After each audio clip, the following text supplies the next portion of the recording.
За мөнгөсөн сайтаа баярлалаа. Тэгээд ер нь бол манай эрүүл мэндийн салбар, эрүүл мэндийн яам энэ цаг хугацаанд бас нэлээд үр дүнтэй сайн ажиллаж байгаа салбаруудын нэг гэж ингэж үзэж байгаа. Тэгээд одоо энэ салбарын захимжилтын асуудал дээр бас нэлээд ахицтай явж байгаа гэж одоо ойлгож байна. Гэхдээ бол бас нэлээд хэдэн асуудлуудын талаар улам чамбайруулах, улам сайжруулах чиглэлээр бол ажлууд ихээр ингээд төлөвлөж байгаа юм байна.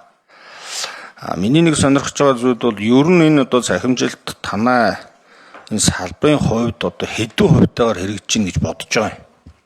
Ер нь бид нар эцсийн бүлэгт 100% болоход одоогоор хэд байгаа юм. За ингийн тулд одоо ямар асуудлууд чинь тулгарч байна. Бүрэн гүйцэд болгохын тулд эрхцэн хувьд байна уу, эдийн засгийн хувьд байна уу, хүний нөөцийн хувьд байна уу? Энэ тал дээр одоо аль тал дээр нь бид нар анхаарал хандуулах гэх юм уу? Одоо жишээ нь тантай хамтарч ажиллах ийм хэрэгцээ шаардлага үүсэт байна гэдэг талаар нэгдүгээрт асуумаар байна. За хоёрдугаарт энэ цахимжилтын үйл ажиллагаа маань өөрөө орон нутагт, хөдөө орон нутгуудад ер нь хэрхэн одоо ямар хэмжээнд явж байна? Улаанбаатар хот хөдөө орондын одоо ялгаа байна уу? Хэрвээ байвал юун дээр одоо энэ асуудал нь үүсэж байна гэдэг талаар бас нэг сонирхмоор байна. За гуравдугаарт орон нутагт байгаа энэ мэдээлэл технологийн мэрэгчлэнүүдийн тоо бол цөөн байдаг. За энэ нь одоо төгсөж байгаа мэрэгжлийн боловсон хүчин орон нутагт очиж ажиллах эсэгтэй холбоотой бас байгаа байх. Хоёрдугаарт нь цалин хангамж нийгмийн асуудал. Танай дээр сая ингээд танилцуулган дээрээс харахад мэдээллийн технологийн инженер 1.2 сая гिचвүү. Бисээ буруу харчуу нэг иймэрхүү цалин өгдөг юм шиг байна. За төрийн захиргааны зарим байгууллагууд энийг би цахим яамныхнаас авах гэдэг. Төрийн захиргааны зарим одоо байгууллагууд мэдээлэл технологийн ажилтнаа нэг итгэлцүүр нэг цалингийн итгэлцүүрээр ингээд бодоод арай өөр төвшин цалинжуулаад байдаг санагдаад байх юм. Жишээ нь орон нутгийн тамгын газрын мэдээлэл технологийн инженер бол нэг 3.5 сая төгрөгийн цалин авдаг бол нэг ийм итгэлцүүр одоо жишээ нь манай аймагтууд намайг орон нутгад ажиллаж байсан. Энийг энэ эрүүл мэндийн салбар руу яаж болдгоо юм уу? Нэвтрүүлж болдгоо юм уу гэдэг нэг ийм нэг асуулт. За дөрөвдүгээрт нь ер нь 1 минут нэмж. За микрофон минут нэмж өгье. Ер нь бид нар энэ эрүүл мэндийн салбарыг захимжуулснараа эмнэлгийн ажилтнуудын хүний нөөцийн хэмжээнд яаж өөрчлөлт орох юм уу? Бид нар эдгээр ингээд За мөнгөсөн сайд асуултанд хариулна.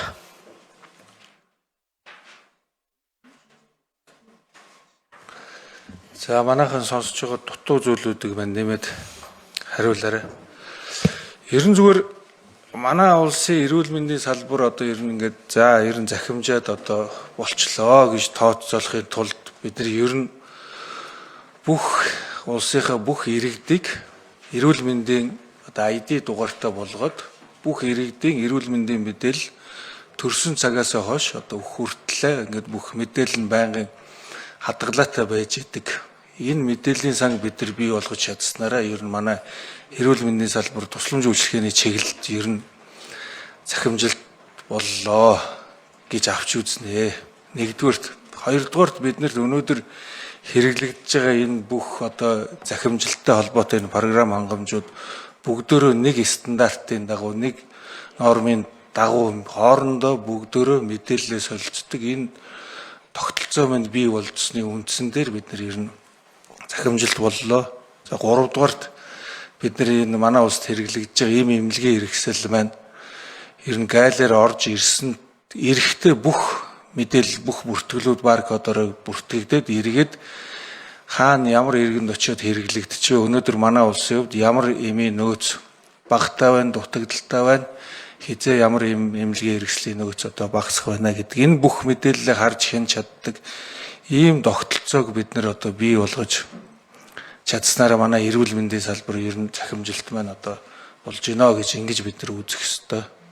Тэрний тулд ер нь манай улсад өнгөрсөн хугацаанд хийгдсэн ажлууд маань яг тийм юм цогц энэ үндсэн энэ иргэдийн мэдээллийн дата базыг бий болгох, одоо бидний ярьдаг big data-г бий болгох чиглэл рүүгээ биш, илүү их одоо энэ бүртгэл мэдээлэл энэ програм хангамж тал руугаа явуулчихсан учраас одоо бидний хийж байгаа ажлууд маань илүү их суур шинжил өөрчлөлтийг хийх рүү чиглэлд явж байгаа гэж ойлгож болно. Тэгэхээр өнөөдөр бид нэр саяны ярьсан төвшөнд хүрэхэд ер нь нэг 60 орчим хувьтай явж гин үү гэж хэлж болно. Бидний төлөвлөлтөөр эх оны төгсгөл гэхэд бид нар ер нь бүх иргэдэйгээ ингээд эрүүл мэндийн мэдээлэл нь байж идэг ийм тогтолцоо руугаа ингэж ороход бэлэн болно гэдэг үүднээс бид нар энэ захимжилтын ажлыг хийж байна. Бидний хамгийн гол өнөөдөр нэг стандартад оруулах энэ ажил маань метадатагаа одоо бий болгох, энийгээ бүрдүүлэх, бүх энэ маягтуудыг захин болгох, 136 төрлийн маягтыг захин болгох. Тэрний тулд энэ 4000 гаруй төрлийн энэ талбарыг одоо захимд оруулж нэг стандартад оруулах энэ ажил маань одоо ер нь нэлээд урагштай хийгдээд зарим нэг газарт одоо бас туршилтын байдлаар хийж бид нар энэ бүртгэл мэдээллүүдийг хийж эхлээд байна. Тэгээд энэ манай салбарт энийг хийж хэрэгжүүлэхэд гол тулгамжийн асуудал бол яалтчгүй хүний нөөцийн асуудал байна. Энэ дээр одоо энэ сайн мэдлэг чадвартай IT-ийн мэрэгжилтнүүд одоо яалчгүй манай салбарт төдийгүй дутагдaltaй байна л да. Тэгээд ялангуяа манай салбарт ажиллахад энэ ажилчнуудын маань одоо цалин мөнгөнийх нь хэмжээ бол үнэхээр бага байгаад байна. Тэгэхээр цаашдаа бид нар энэ эрүүл мэндийн салбарт өндөр IT-ийн өндөр мэдлэгтэй энэ хүмүүс ажиллах энэ боломжийг бүрдүүлсэн энэ цалин мөнгөний хэмжээг нь одоо сайтар шинжилж тогтоож өгөх юм зайлшгүй шаардлага байна. Хөдөө орон нутагт бол одоо ер нь манай захимжилтын ажил ер нь бүх сумдуудын төвшөнд хийгдээд явж байгаа. Гэхдээ эдгээр маань бүгдөө л түрүүний ярьсан нэг стандартын дагуу мэдээлэлээ солилцох асуудал нь учир дутагдaltaй байна. Энэ зөв болоод ирэхээр болцохоор байгаа. За дээрэс нь бид нар одоо энэ захимжилтыг цаг нэмж өгье.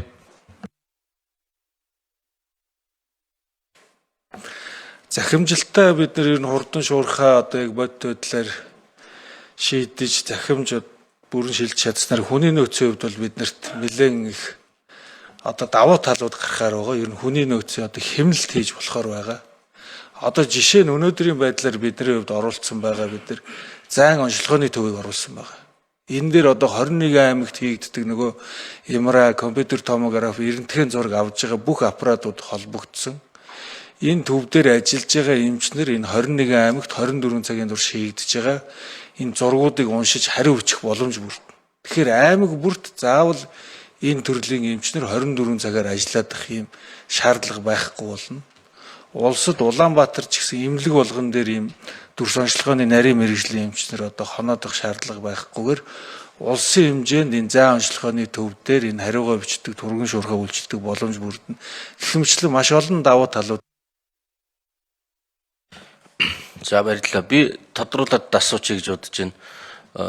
Мөнхөд гişүн өөрөө аймгийн засаг дарга байсан орон нутгийн IT мэрэгчлэлтний нэмэгдэл индексжүүлээд ингээ 3.5 сая төгрөгийн цалин авдаг байсан гэд мэдээд байна л да.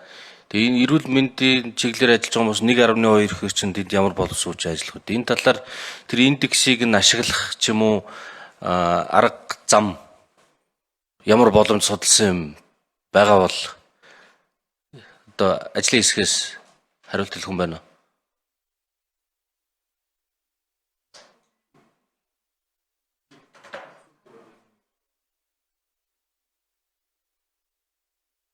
Хэд дугаар микрофон бэ?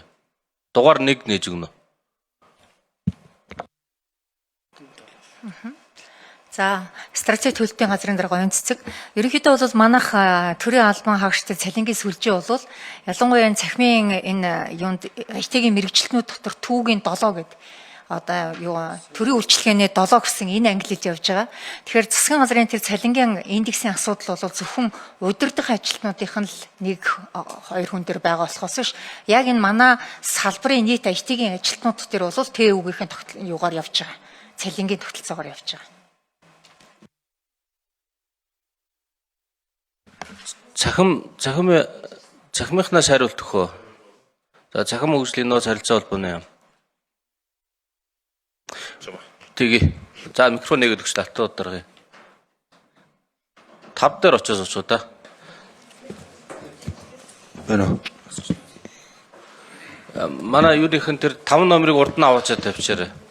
За байнгын орон дарга хэрхэн гишүүдийн энэ өдрийн амрыг ирье. Цахим хөгжлийн нууц байнгын орооны яамны төрийн наримчгийн даргаалтууд. За засгийн газраас 2023 оны 5 сарын 31-ний өдөр итгэл зүйр тооцох тухай 213 дугаар тогтоол гаргасан. За энэ хүрээндээ бол төрийн захиргааны болоод төрийн захиргааны төв байгууллагуудын одоо удирдах албан тушаал дээр төмт буюу ТÜ-гийн хөдөлмөрийн гэрээгээр ТЗ-гэр биш ТÜ-гийн зэрэглэр хөдөлмөрийн гэрээ байгуулах зарчмаар итгэл зүйр бодож гүйцэтгэх болоод хоёр албан тушаал дээр одоо ингээд байгууллага болгон дээр 75 байгууллагын дээр одоо квот тогтоож өгсөн байгаа. За энэ өрөөндөө бол аймгийн засаг даргын тамгын газар бас ордог. Мөн одоо төрийн захиргааны яамдууд эдгээр ордог. За эрүүл мэндийн яам болоод холбогдох төрийн байгууллагуудаас салбарын байгууллагуудаас бол энэ чиглэлийн мэдээлэл технологийн ажилтны орон тоогийн итгэл зүйр дээр нэмэх квотыг тогтоож өгөх талаар маш олон одоо хүсэлтүүд ирдэг. Тэгээд мэдээж энэ мэдээлэл технологийн ажилт нь өндөр ур чадвар эзэмшсэн нөхдүүдийг бас энэ салбар дээр тогтоож барих. За төрийн захиргааны ерөнхий болоод тусгай шаардлага өгөхгүйгээр хөдөлмөрийн гэрээ байгуулж одоо ажил гүйцэтгүүлэх чиглэлээр бас юм ажиллах зайлшгүй юм нөхцөл шаардлага бол байдаг. За бид нар бол одоо яг энэ 2025 оны хэмжээнд судалгааны ажлуудаа аваад засгийн газрын холбогдох шийдвэрийг бол одоо оруулна. Ингэхдээ төрийн захиргааны бүх байгууллагуудаас салбарын байгууллагуудаас нь одоо төмт буюу тэр чиглэлийн мэргэжлүүдийг одоо нэгтгэж оруулахаар ингэж бас ажиллаж байгаа.